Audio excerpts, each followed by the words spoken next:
एक अशी भूमी जिथे प्रत्येक वळणावर निसर्ग आपलं नवीन रूप दाखवतो आणि काही क्षणांसाठी आपण पृथ्वीवर नसून एखाद्या वेगळ्याच दुनियेत असल्याचा भास होतो.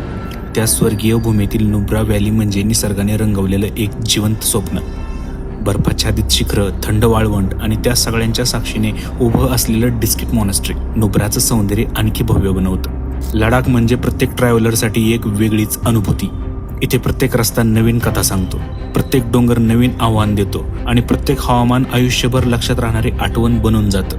खारदुंगला, नुब्रा, पेंगॉंग, हानले आणि उमलिंगला या प्रत्येक ठिकाणाचं वेड प्रत्येक भटक्याच्या मनात असतंच. आणि आजच्या या प्रवासात आपण नुब्रा व्हॅलीच्या अद्भुत सौंदर्याला मागे सोडत निघालो आहोत जगप्रसिद्ध पेंगॉंग तलावाच्या दिशेने. हा प्रवास असेल थराराचा, निसर्गाच्या अफाट सौंदर्याचा आणि आयुष्यभर लक्षात राहणाऱ्या क्षणांचा. म्हणून हा व्हिडिओ शेवटपर्यंत नक्की बघा.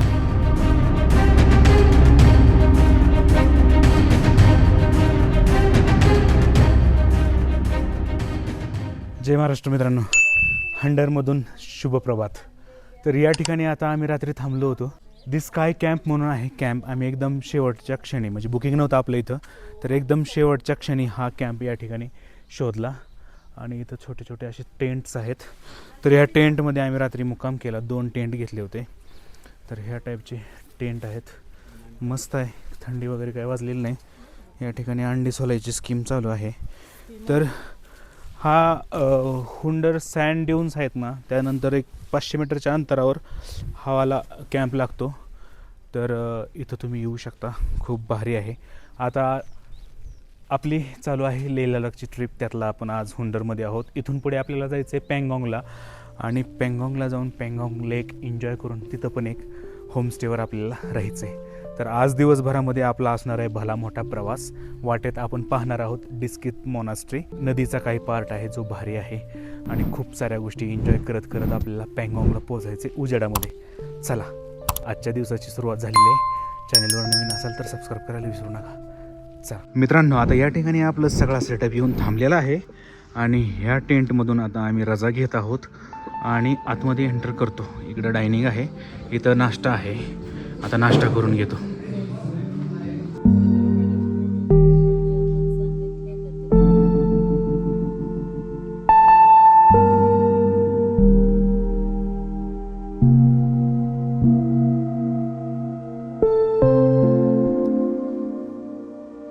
मित्रांनो, आपलं नेहमीच ठरलेलं असतं की एवढं सामान घ्यायचं आणि आतमध्ये जायचं होमस्टेला वगैरे, आणि परत रिटर्न आणायचं आणि इथं भरायचं. ही वाली स्कीम फिक्स झालेली आहे. ह्या सगळ्या सामानाचा आम्ही अध्यक्ष प्रवीणला करून टाकलेलं आहे या ठिकाणी.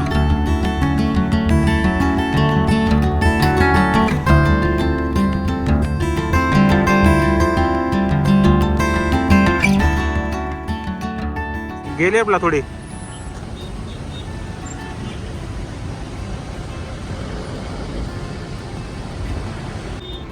जाऊ दे.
तर ती समोर जी आहे ना, ती डिस्किट मॉनास्ट्री आहे.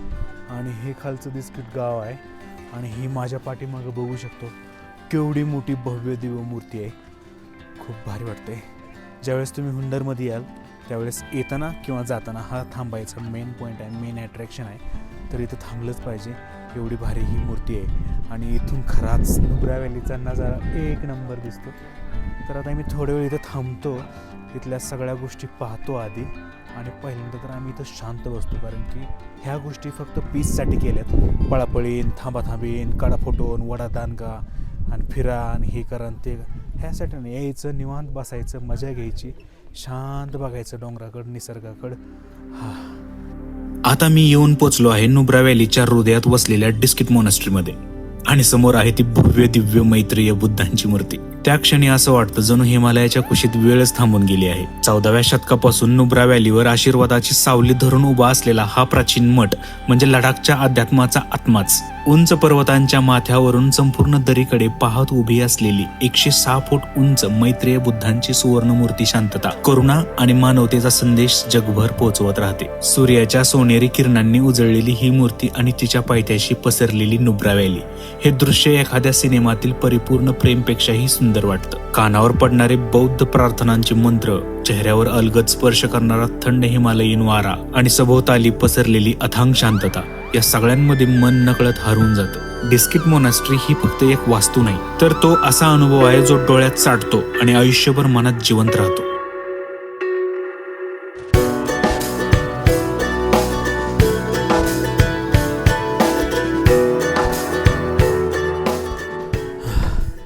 मित्रांनो, आता जिथे मी येऊन थांबलो ना, तर हे एक झिपलाईनचं टॉवर आहे आणि इथून ती स्टार्ट होते आणि ते समोरचं जे येलो टॉवर दिसते ना तिथं पोचते. तर ही भारतातली सगळ्यात लांब अशी झिपलाईन आहे आणि एवढ्या उंचीवर आहे आणि हिचा अंतर आहे जवळपास 1.4 किलोमीटर. तर आता त्याच्यावर आपली टीम गेलेली आहे वरी आणि बाकीच्यांचा म्हणजे माझा प्रॉब्लेम असा आहे की माझा हात फ्रॅक्चर असल्यामुळं काय हाबाडा बिबाडा बसला नाही पाहिजे, त्यामुळे मी काय करणार नाही. आता टीम गेली वरी, रुबी, प्रवीण, पूजा आणि गोकुळ हे 4 जण करणार आहेत. आता त्यांचं मी ड्रोन शॉट घेणार आहे, त्यामुळे मला इथं सोडून दिलं त्यांनी. क्रॉस करो लेग्स, नीज करो बैंड. 1 2 3.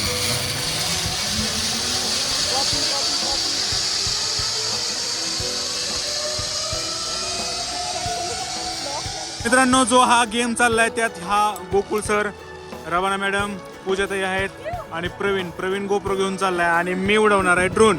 तर असावाला हा आता गेम या ठिकाणी खेळला जाणार आहे. बघूयात कोण कोण घाबरते, कोणासंगत काय काय गेम करते. इनको पोजीशन में रखा है, अब ये जाएंगे नीचे.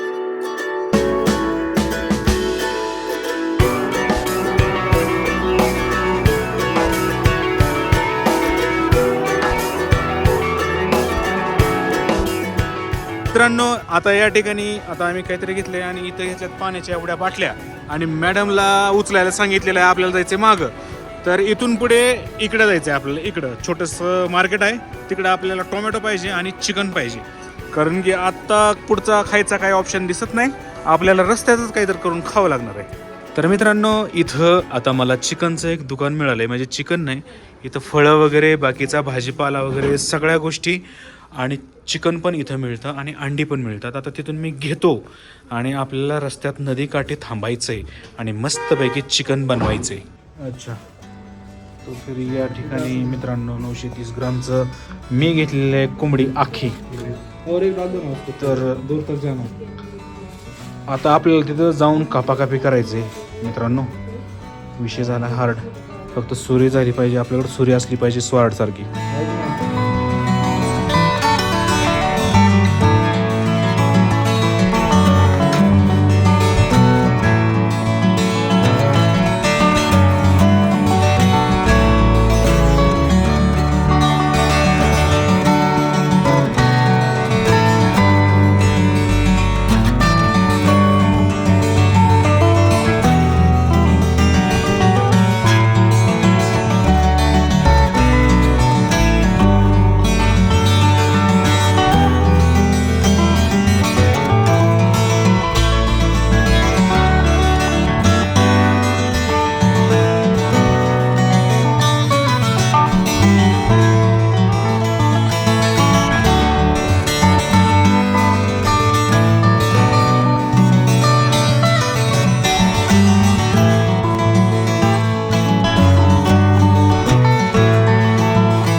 तर मित्रांनो अशा प्रकारे इथं आमचं हे कॅम्पिंगचा गेम चाललाय आणि इथं आम्ही सर्वजण आतमध्ये बसलोय कारण की बाहेर इतकी हवा आहे आणि पाऊस पडतोय का बर्फ पडतोय दुसरं नेमकं कशाचं वातावरण झालं माहित नाही.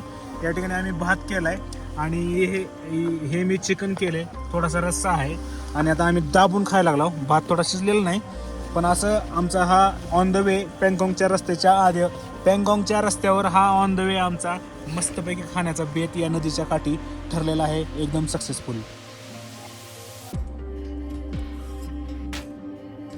तर मित्रांनो पेंगॉंगला जाताना नदीत इथं आम्ही थोडंसं थांबलो आणि टेंट टाकला, म्हणजे हवेसाठी टेंट टाकला होता, गाडी लावली, सामान सगळं काढलं आणि खायचं प्यायचं सामान सगळं नदीकाठी घेऊन गेलो. मस्त अशी वाहणारी नदी होती आणि तिथं आपण नाही का चिकन बनवलं, भात बनवला आणि खूप भयंकर असं वारं आलं आणि त्या वाऱ्यामध्ये आम्ही आतमध्ये बसून खाल्लं. आणि आता सध्या पॅकेजिंग चालू आहे, पॅकेजिंग कंप्लीट करायची आणि इथनं गाडी काढायची आणि आपल्याला पँगॉंगला पोहोचायचं आहे.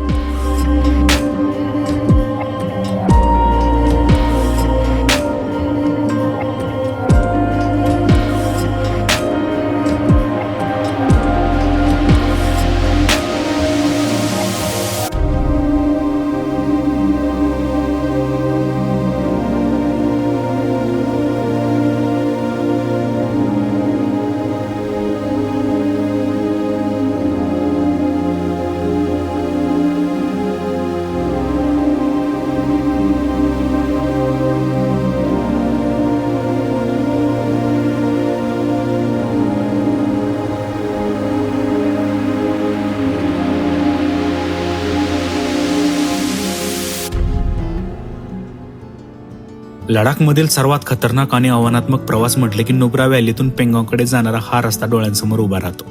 उंच पर्वत, खडकाळ वाटा आणि प्रत्येक वळणावर निसर्गाची नवी परीक्षा.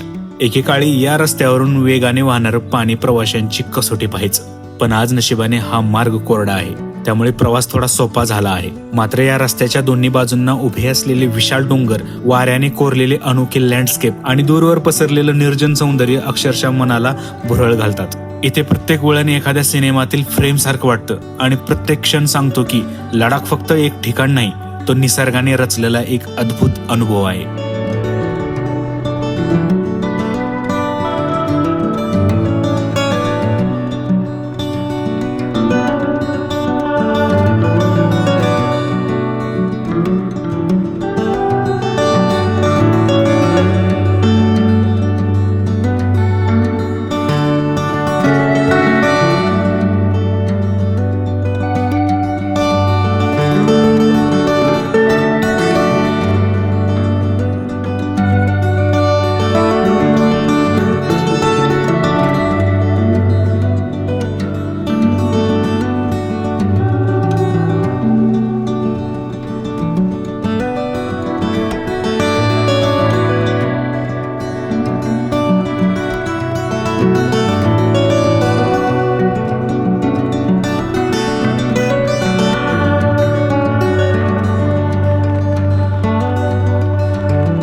तर मित्रांनो आज बराच प्रवास केला, तुम्ही आता पाहिलेत, भारी भारी लँडस्केप आपल्याला पाहायला मिळाले आणि आपण नुब्रा व्हॅलीतनं निघालो होतो. आता पँगॉंगला येऊन पोचलो आहे.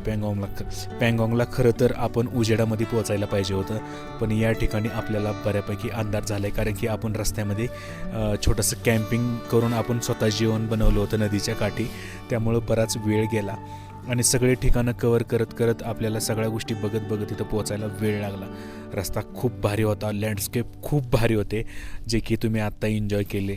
तर हा वाला व्हिडिओ कसा वाटला ते नक्की सांगा. आता आम्ही इथं पोचलो आहे नागा होमस्टे म्हणून आहे. आम्ही एक रील पाहिलं होतं, त्या रीलमध्ये हे छान वाटलं म्हणून त्यांचा नंबर घेऊन ते मी बुकिंग केलं होतं.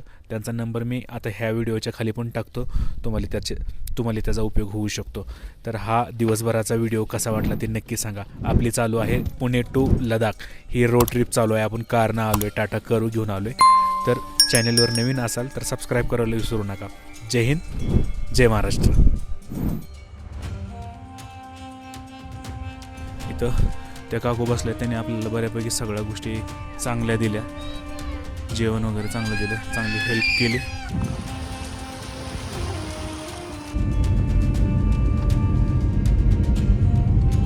आपल्याला मध्येच रेझांगला या ठिकाणी वॉर मेमोरियल आहे, इथं थांबलंय.